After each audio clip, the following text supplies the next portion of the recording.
Hey, Tom. Hi, Um, Michael. I am so thrilled to see you and to be having this conversation with you. We are not going to dwell on this tonight, but I feel that I have to mention that Tom was my student years ago at Brooklyn College. And, you know, when Tom arrived, he was illiterate. I had to teach him the alphabet. We really started from nothing, and you can imagine my delight to see that he has published a truly remarkable first novel, first of many. And Tom, could I prevail upon you to read a bit from the Sure, novel? sure, I'd love to. Yeah.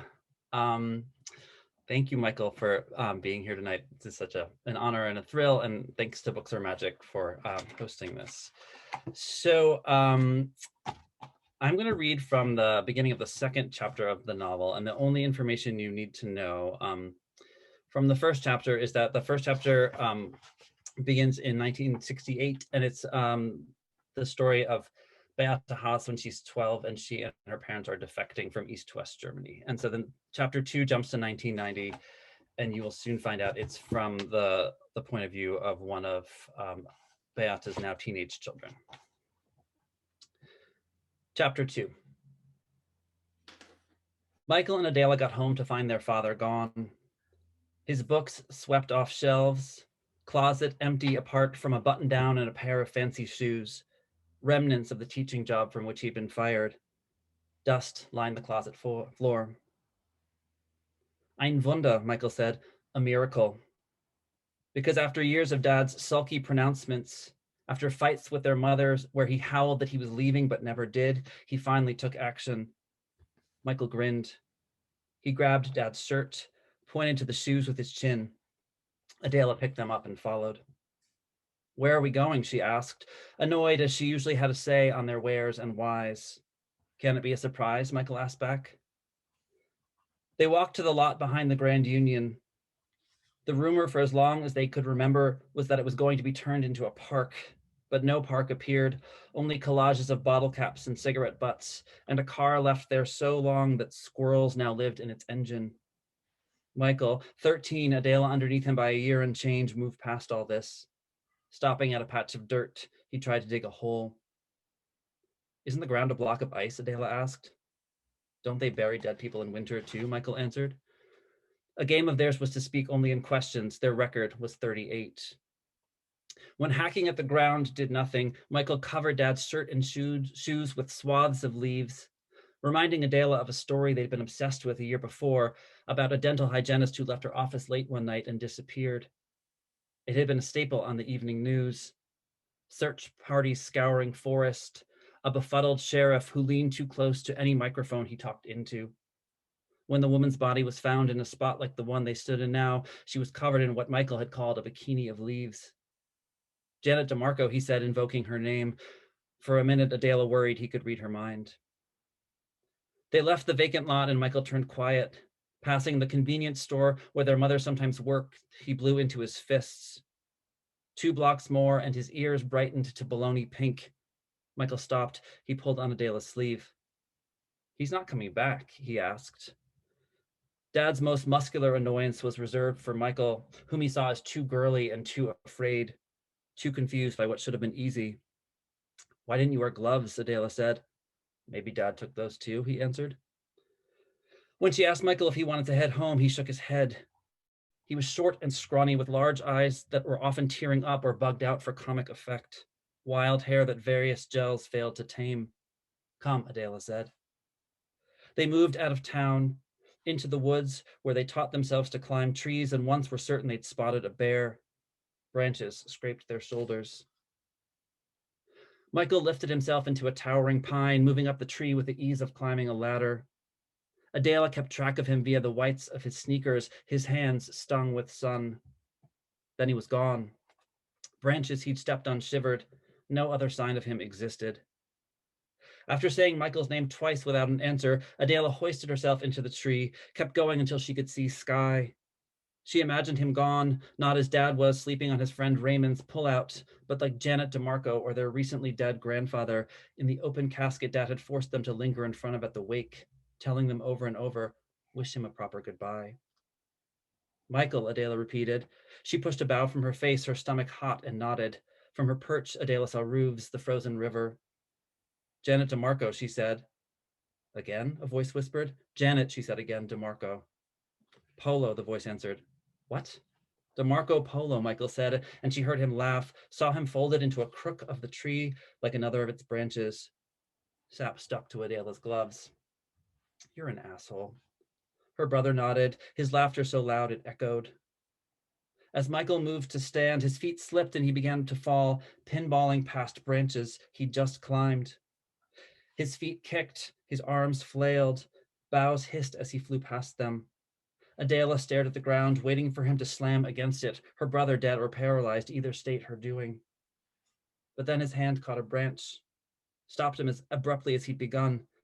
He swung his feet back and forth, the ground that might have ended him only a few feet away. Fuck a duck, Michael said, coughing and grinning and scratching his nose. Her brother was afraid of the wrong things. A perceived slight left him uneasy for days, though he treated near injury as a joke.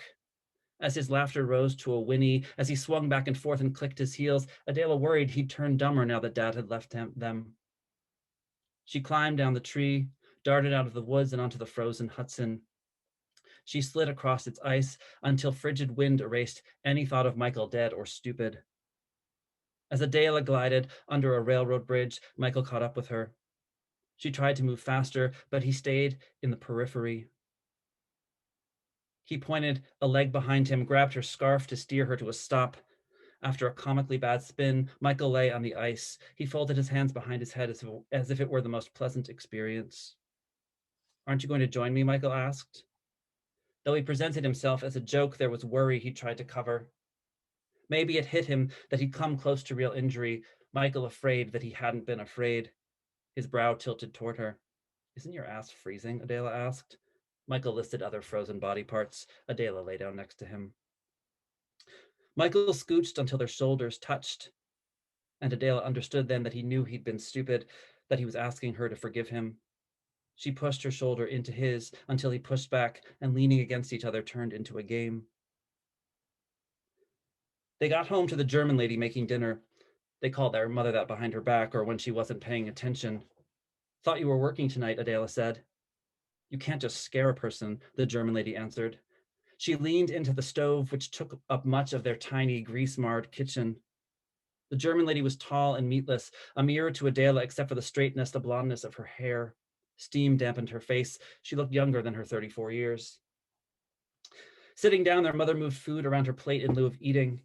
She asked questions about school, only to interrupt with a story about Dad's cousin she'd seen at the supermarket, who asked about their father as if he still lived with them. Michael asked how she answered. Their mother moved to the window, lit a cigarette, and said, Is it Wednesday? They finished eating, and the German lady sent them to bed. It was 7:15. You can't just scare a person, Michael whispered through the vent connecting his room to Adela's. It glowed on her wall like a tiny hearth. He's not coming back, Michael added, and Adela could tell he was happy. She thought of Dad teaching her complicated words. Also, Michael, had he not found a branch to stop his fall. But as her brother kept talking, Adela remembered his excitement when he'd buried Dad's clothes and lay on the ice, listing parts of him that were certainly frostbit. Adela tried to put that feeling on, as if it were a sweater to borrow. In the same week, along with Dad's retreat and an ice storm that reduced Glens Falls to a skating rink, came the next miracle. A registered letter telling the German lady that the house she and her parents had left decades before was hers again. She spent days scouring that letter, read parts of it out loud. Sometimes she talked to it, saying no or yes or I don't know what you're telling me. Ice thickened until they couldn't see through their windows. And in those handful of days when they ate everything in their pantry, when the German lady reread the letter's most complicated sentences a dozen times, Adela and Michael learned a whole new set of words they hadn't known in either English or German: notary and collateral, indefeasible. Weeks passed, ice lost out to a thin sunshine. The German lady went to her jobs at the laundromat and as a crossing guard with the letter in her pocket, folding and unfolding it so often its creases softened to fabric. She taped pictures of the house from when she was young onto their refrigerator. When Adela asked what she planned to do with it, the German lady answered, "I'm still thinking." Michael stopped in front of the photos to point out some detail he noticed or invented. "I think that's the shadow of our grandmother in the window," he said one night as they ate cereal for dinner. "I think that's the shadow of your ass," Adela answered, and Michael laughed in the girlish way she'd expected their year and a half of junior high to have strangled. "A beautiful shadow, then," he said, and poured flakes into a bowl. Other nights, through the vent, he'd whisper, "Miracolo," or Himalang. "How do you know that word in so many languages?" Adela asked. "You want to hear it in Russian?" Michael asked back. Though he treated the house as a joke, it did feel like a miracle. Just like Dad's departure and the end of the Berlin Wall they'd watched on television, some sections crowded with people, other parts keeling over like rotten trees. The stories that suddenly spilled from their mother about her seaside city were a miracle of a different sort. Because as she talked, she turned happy, and her stories reminded them that their mother had an entire, illustrious life before the one they live now in freezing, aluminum-sided upstate New York. "What if I did want to hear it in Russian?" Adela said. "What if I'm not a communist?" Michael answered. "What if Dad's actually a communist? Maybe that's why he's such an asshole." As Adela imagined their father in Red Square, in line to wait on bread or other rations, what struck her was how little she actually knew him.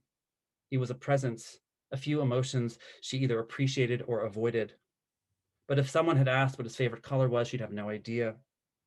If they'd wanted to know what made her father happy, she'd have to guess. If someone wondered if he was as mean as the stories Michael told, she would have answered sometimes. But he's other things too. All right, let's stop there. Thank you. Thank you. Thank you. Wow, Tom. But before we have a conversation, I'm going to quell about you a little bit. I'm assuming that I'm audible. I'm hoping that I'm audible. The scope of this book is remarkable.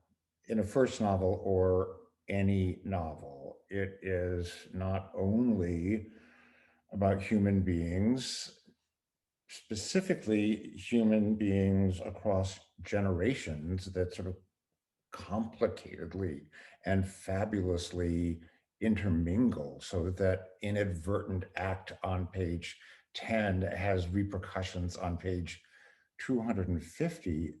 It's also about the fall of the Soviet Union and xenophobia and hate crimes and gay rights. At a time when it seems to me that novels are running small. That's fine with me.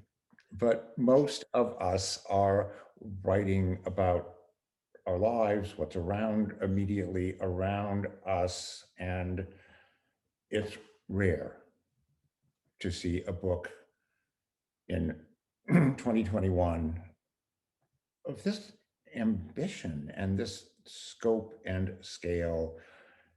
And the fact that you pull it off, I don't know what to say about that. I'm sure some of us know, but maybe not all of us, that just a couple of weeks, less than 2 weeks ago, the book got a rave review in the New York Times. It's hard to get reviewed by the New York Times. It's hard to get a rave from the New York Times. It's almost impossible for your first novel to get a rave review in the New York Times. And well, Tom, I hope I won't embarrass you, but I have to read a little bit from this review, which actually Please. puts it better than I could. The recent East, says the New York Times, not me, is in so many ways a novel of life. Most extraordinarily, Grattan gives us not only life, but a good life, the rarity of which in fiction and increasingly reality is a shame. After a great deal of loss, grief, frustration, and loneliness dealt to these characters, their joys arrive as they would in real life, like gifts we can scarcely believe are happening. Even among the absolute unequivocal horrors of Eastern Europe in the 1990s, all of them mournfully recognizable in 2021, there's room for life, room even for beauty. Nice work, buddy. I know I couldn't have written it. I mean, yeah, I no, It goes on and on. That's just one of its many highlights. You know, Tom, whenever I am on the rare occasions when I sort of get to ask a remarkable writer any questions I want, I think that for me, there's the sort of question from which all other questions arise, which is, I guess, to put it as simply as possible, where did this book come from? How did you get from nothing to this? Can you talk about that a little bit? sure.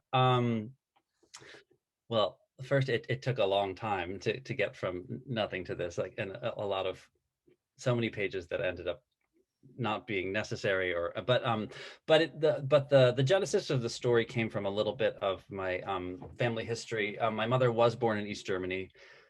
She did defect as a child, very different than what happened in the book. She was younger, and it was less dramatic than it happened in the book. And also, she and her parents left a house behind, um, and by the time the wall fell, my grandfather was no longer alive. My grandmother was quite old, and from what I understand, the house was just a total wreck, and there was no one who really had any interest. So, but but but this idea that someone could have gone back, and that a lot of people did, I found really fascinating. And this idea of, especially when you leave, because I remember my grandmother telling me that she never saw her mother again after they crossed, because her mother stayed in East Germany. And so this idea of really just it's almost like a severing of or like a death in a way. And so suddenly, um, and I think I've said this before talking to someone, but it feels like suddenly there's a resurrection that you didn't expect. And so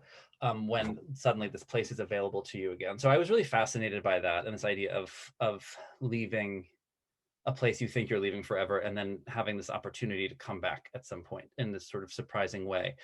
And then it just, and then I did sort of more research about different places, and there were these certain coastal towns and cities on the Baltic where, in particular, because they were the homes to the Volksmarine, which is the East German Navy, and the Soviet Navy was there, and that's where basically it was their only ports were in this one area. So suddenly, because they became totally obsolete, these town people really left. So some of them within a couple of years, the population was, like, I think I read somewhere like 25 or 30% less than it had been only a few years before. So so then I got really interested in this idea of them moving to a place when everyone else was leaving. And so, like, not only returning to a place that she didn't think she'd come back to, but it's almost a ghost town. And so I and I so that is really the genesis of the story. And I guess the other piece in terms, yeah, anyway, so I guess I'll pause there. But I definitely, in terms of why I made it a big book, like, I could talk about that now, or Talk about it now. all right, I'll talk about it now. Talk about it right now. There is something about, I've always loved a book um where time is a really big character. Yeah. Like, um I love books that, I also love those books, like the mezzanine that takes place in a single escalator ride. But I've always, for me, I love sort of falling into a book where just the time wreaks havoc on characters in good and bad ways. And especially in a place that I think changed so much. And I think I was interested in that, and then understanding how quickly lots of places in East Germany, particularly those coastal towns, really within 5 years went from ghost towns to, like, beach, like, basically like Long Island beach communities, like, but in East Germany, right? And so so to have lived through, to sort of be able to write about that, and the city is really the character that's changing so much, and the country is. And even though for me,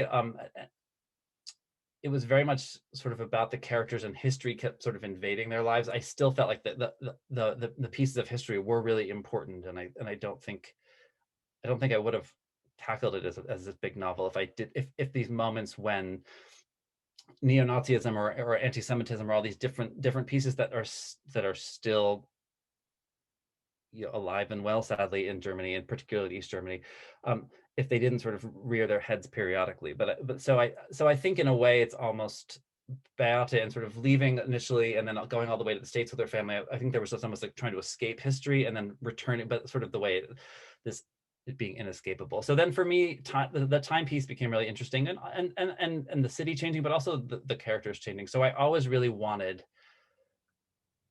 I knew very early on that I wanted to start when she was 12 when she defected, and I wanted it to end when her grandchild is now there with her, right? And so like you see sort of just the generations, and also I was really interested in sort of how the experiences that she had and then her children have this mirroring of sort of there are lots of moments where I was really exploring this idea of kids sort of raising themselves, and I feel like I think she had to do that a lot. In there are these chapters between the sort of more the main story. There are these sort of vignette chapters that are sort of her backstory between from when she defected to when she meets Paul, who ends up being the father of her kids in the States. And so so I really wanted to mirror like how their experiences, how even like the history of what she experienced then influences how she becomes a mother and how she's able to parent her children and how then they parent their children. So I was really interested in the repetition of that. So I guess those are some reasons that I made it a bigger book as opposed to just sort of, because it's true, I could have really stuck with the 6 months they show up in this weird ghost town. I feel like, I mean, one of the issues I had too was that I was sort of in love with just writing about that place, and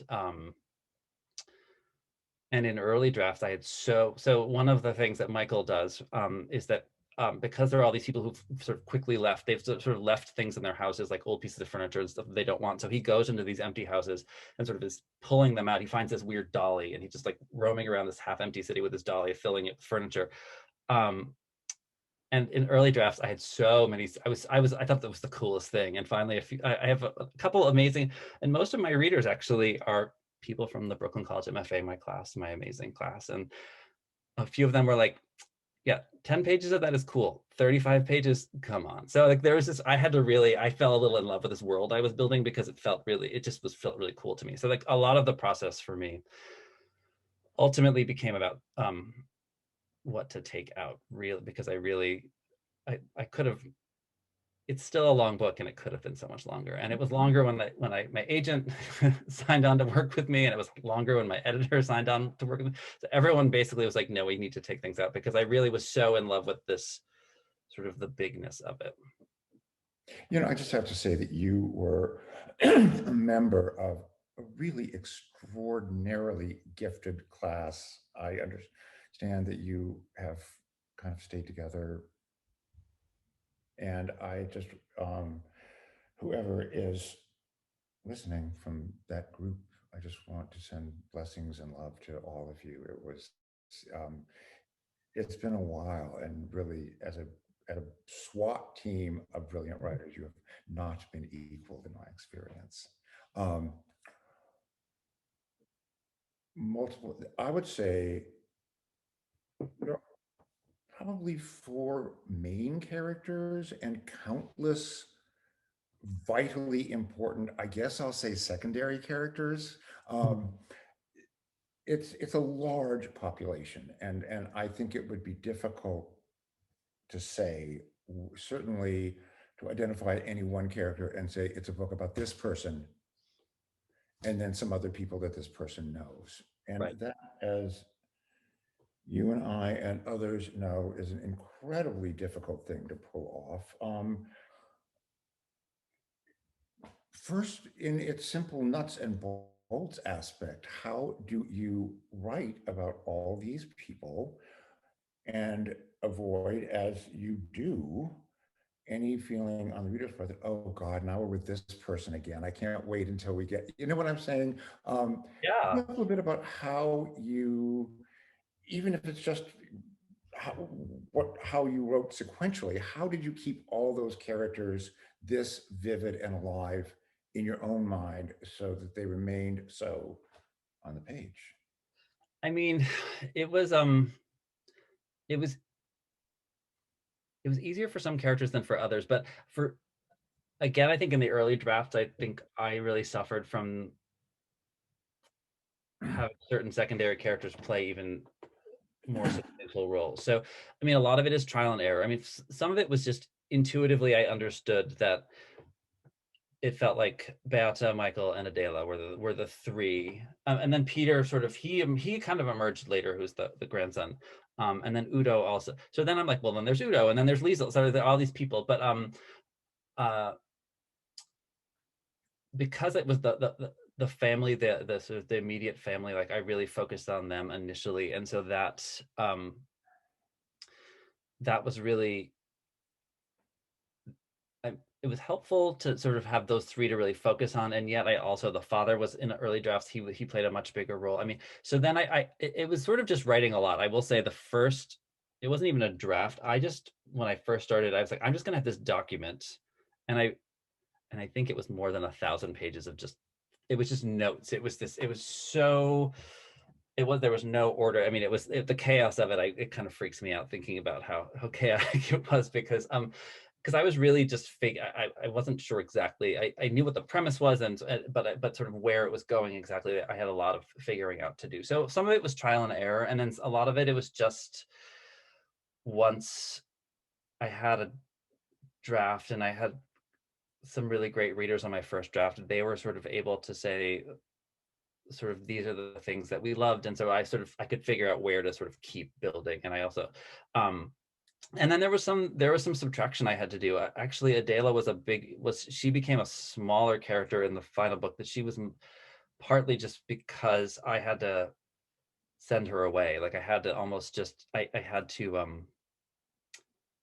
and then I had this I actually wrote a whole section of her when she was sent away, which I loved, but also it was so part of it is I mean, this was I don't recommend writing a novel like this because it was very and when I write short stories, I'm not usually just I don't write like 3 times as much as what actually is ends up on the final page. But for this one, I did. I think just because I decided to write this big book, and I sort of knew what I was doing, and I sort of didn't. And I'm also glad I didn't realize how much I didn't know what I was doing, because I think I would have freaked out. But so I will say that the revision process and having really smart, thoughtful, generous readers, that was so important to me. But I so the first drafts were really messy, and I think that's.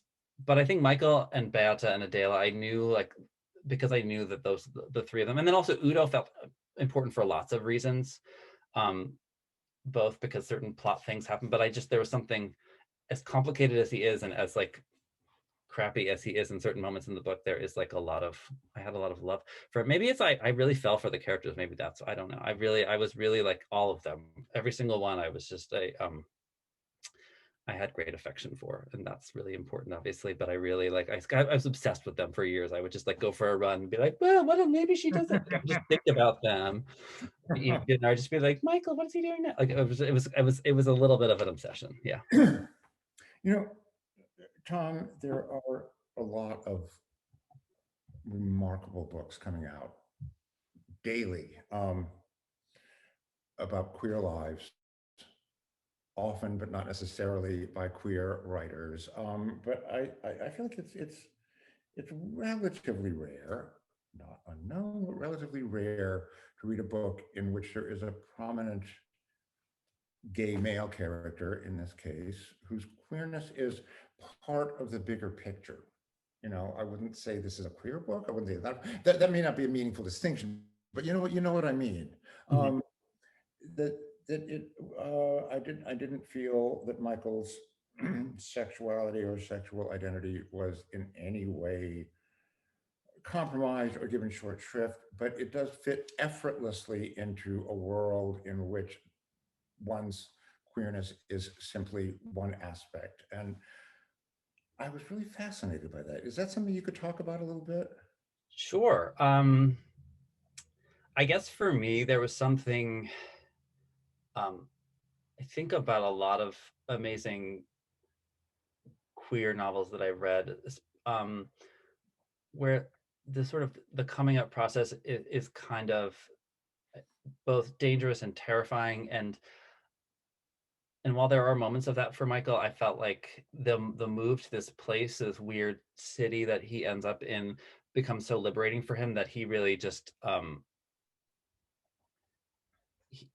his coming out actually for him becomes really triumphant, um and so then I think because it wasn't, he was lucky that he didn't experience a lot of shame that many of us really experience in the process, that I think that sort of allowed him to sort of, it felt very much a part of him that he was really comfortable with. And so that, and I think, and I talked to my editor about this a bunch, this idea, I really loved the fact that there were lots of moments where he was incredibly joyful, and I felt like, and he had just this, in a way, the move there, because in the section I read, like in the States there is this sort of mousy, fearful version of him that very quickly sort of falls away when he moves to Germany. And so there was just something for me that was really exciting, even though in his joyful exuberance, he makes some terrible decisions and things, but he also is so comfortable in his skin. And I also love that it was a family where they were just like, oh, that's just part of him. And um, so I think that allowed him to sort of inhabit his queerness in a really comfortable way. And yeah, so that's that. So a lot of it was about sort of really sort of zooming in on sort of the joy and the excitement he had in being in this place and being a young queer man, and that sort of continues into the adult sections where he has this real exuberance that I loved and made it really fun to write him in lots of moments. I, for one, don't miss the sad self-hating homosexual. Not that some of us are not saying self-hating, but you know what I mean. Yes, yes, and it felt a little rare to see a gay man come into his sexuality. No one comes into their sexuality effortlessly, but naturally. And I feel like Michael's sexuality is not in literature as much as often as it occurs in real life, and that was really nice to see. That's great. Yeah. Yeah, and I think I don't know, it's just for me, I just there was something about, um I wanted each of them to sort of have a very different take, and his I think for him, the the moving to the city just allowed him sort of this expansive way of just, um it just felt like a rebirth for him in the most exciting way. And so I think I really like glommed onto that, and that sort of became like the and sometimes his ridiculousness gets him into a lot of trouble, as it does toward the end of the book, right? Um but I also just I really loved, he was really, I mean, there was, that made it really fun to write him, and really, and have great affection for him, even when he was just, turning everything into a joke, which at times I think the other characters, I also understood their frustration with him, because he just, everything to him was ridiculous and funny and like a double entendre. No matter what, he just was like, he went there, which I loved.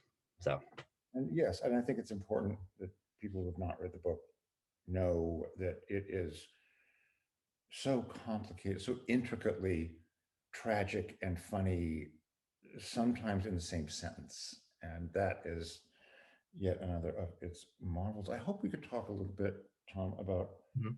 process, Sure. which I mean everything from do you start at the beginning and write until the end to the much more prosaic, but by far not unimportant, how do you live and write a novel? No, I mean, Ah, I think it would be a disservice to aspiring writers and people who are not aspiring writers to sort of gloss over just not only paying the rent, that's a big one, but also it takes a really long time to write a novel, as mhm. we all know, and you have to maintain your faith in it, your belief in its validity and its right to exist over a long period.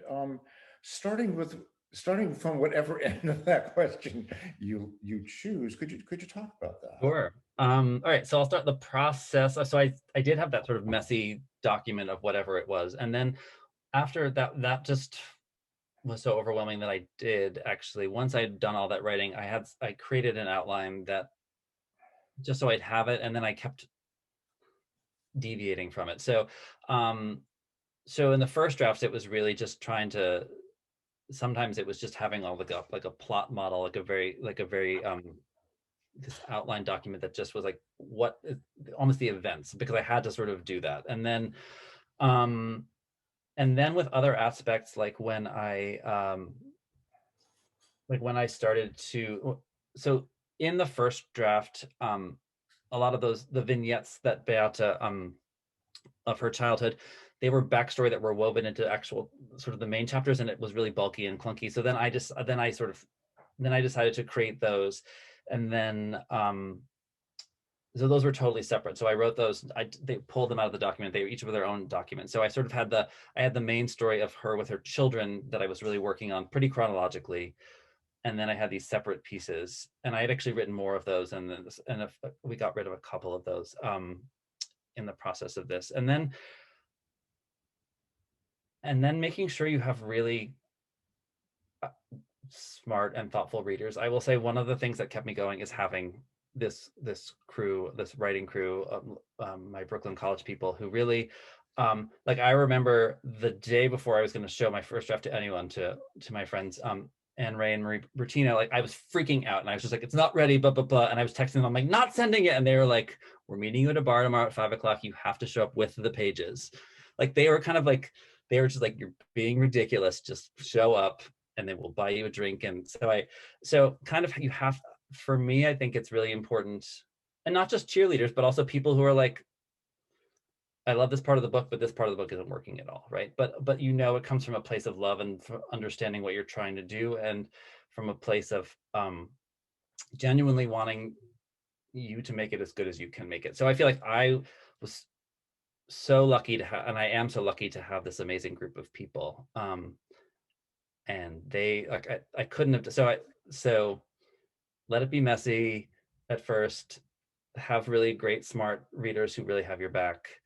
I also have a really amazing partner who's been so patient in this process. Like there was a period, because to make a living I teach middle school, and which I love, and is also very intense during the year. And there was a period when I was really trying to get the book in shape where I would get up every day at 5:15 and write for an hour before I went to work, until I had until I think I was ready to send it out to try and get an agent. And I loved that process, and it really felt like my own time. So it was carve out some time for yourself, I guess, but also my poor partner, like after I'd finished it and I'd gotten an agent, he's like, you know what, when you woke up at 5:15, he's like, I woke up too, and I would just lie there and I was so tired for that 2 years. But he didn't say it till I was done. So yeah, I mean, so it's part of it is having like a team of people who are just really there and also he was just like, oh yeah, it's a weekend, you're going to spend 6 hours in a corner just mumbling to yourself. Great. Because I did that a lot. I would read out loud, I would like mumble. He refers to it as urgent murmuring, because when I would finish a chapter, I'd just be like, "Duh, duh, duh, duh, duh." So anyway, Think and twice then before you marry that novelist, no matter how cute they may be. yes, I don't know. So like, I mean, I guess those are that's sort of where I guess that's my advice Yeah, as no, it that, is. yeah, I mean, I think that that's great, and I think important. I teach undergraduates now because after you guys, where was I going to go with MFA students? And I don't have much advice for any writer. You figure it out for yourself, but I do try to emphasize to them that as far as I can tell, hardly anyone can do it on their own. That you need if you're with somebody, it needs to be somebody as fabulous as your guy, and you really need people to get you through it. Um, and I urge them. I've actually started doing these sort of Reverend Moon marriages at the end of the semester, where I say, "You four are going to stay in touch." They don't always do it, but anyway, I'm very. I think that is so important and often lost in the shuffle. Yeah. Oh, Tommy, I could talk to you forever, but let's talk to let's talk to let's talk to the people. Let's talk to the other people. There are a few wonderful questions in the Q&A. So I just want to start with this first one from Elliot, who asks, if it's not too personal, can you talk a bit about the process of writing about grief? Because this book explores grief beautifully. Sure. Yeah, that's not too. I mean, I will say I think the book changed a lot over the when I was a couple. I think a couple years into writing it, or my father passed away, and sort of quickly and unexpectedly, and there was something about, and so for a while I couldn't write for quite a while, right? And then I just was, um, but then sort of that experience of having lost someone who's an incredibly formative person, obviously, like, and sort of how it just stayed with me, and there's like there's a haunting quality in how it comes and goes in all these ways, and so I think that really changed the way that I approach that, and just sort of the insights I had. And then it was sort of and then I had an aunt and uncle in Germany sort of a couple of years after that who both passed away also. I had like a lot of people who had been really formative to me over the course of writing the book pass away. And so I think I suddenly I had an insight into what that was that I hadn't had in the same way beforehand. So I think that's probably where it came from. Um, Amelia wants to know, or I'm just going to read the whole thing that they wrote. Awesome. So Amelia says, the kids in this book have so much agency and such rich interior lives. The book never moralizes about the mistakes they make, nor does it ever blame the adults around them for failing them. Do you think teaching middle school helped you think about your younger characters?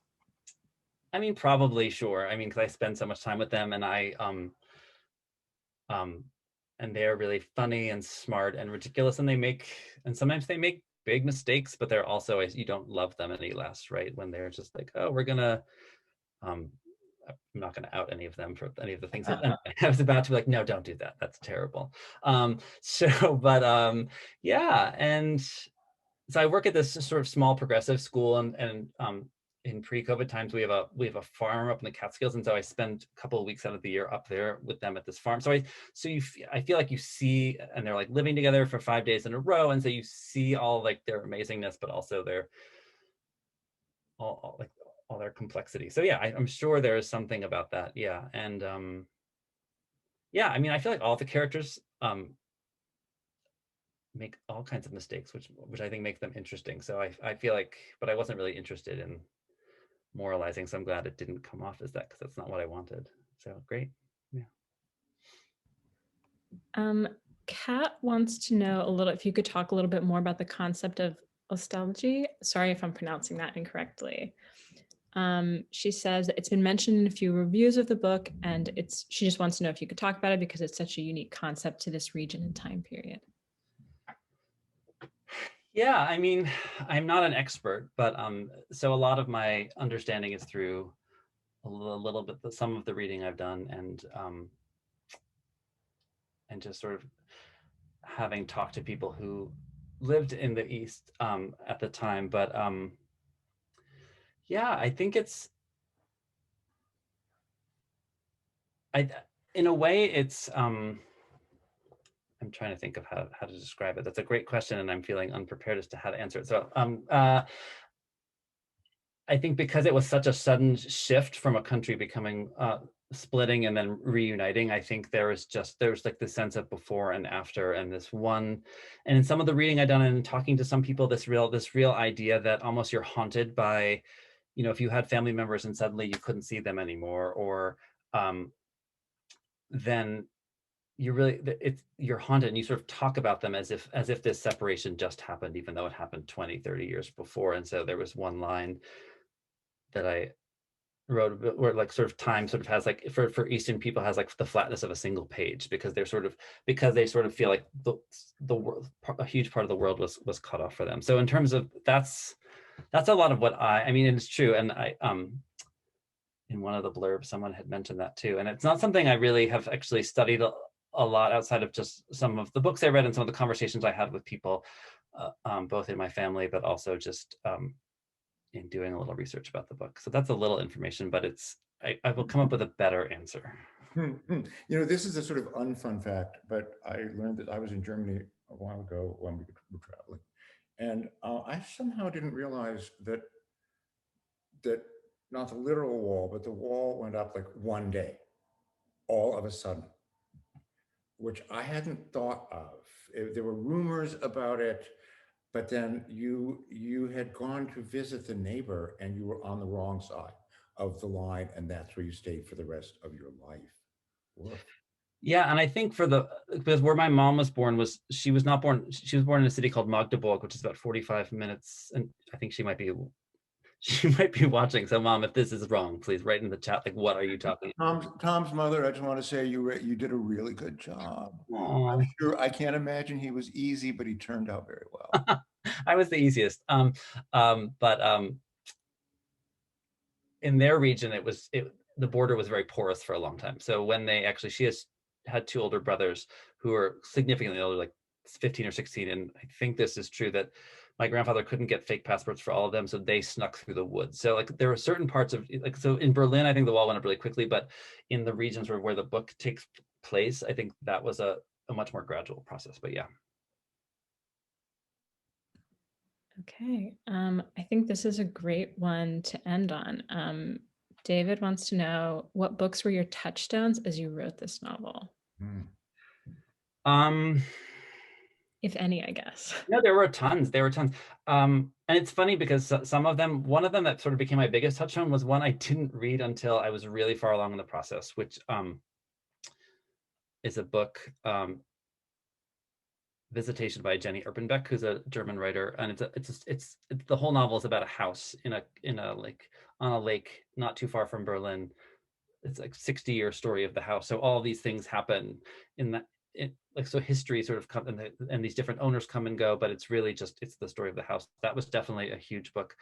Another book, just because I really love the way that, and it's just a book I read a bunch and loved, and I really love the way that it started in childhood and ended in old age, is Atonement by Ian McEwan. I felt like there's a way that it was very much a story of a family, but history kept intruding on that story.